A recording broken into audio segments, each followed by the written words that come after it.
শুভ সকাল বন্ধুরা, সবাই কেমন আছো? আমি তো ভালো আছি। তো তোমাদের সাথে একটা ভিডিও শেয়ার করছি, সেটা হলো সকালের খাবার। হ্যাঁ, আরেকদিনও আমি সকালের খাবার শেয়ার করেছি, আজকেও আমি শেয়ার করছি। শীতের দিনে সকালের খাবারে সেদ্ধ ভাত থাকলে আর কি লাগে বলো?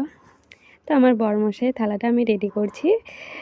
প্রথমে দিয়ে দিচ্ছি আমি ঘি, তারপরে আলু মাখা, সিম মাখা, সেদ্ধ আর কি, সব কিছু সেদ্ধই।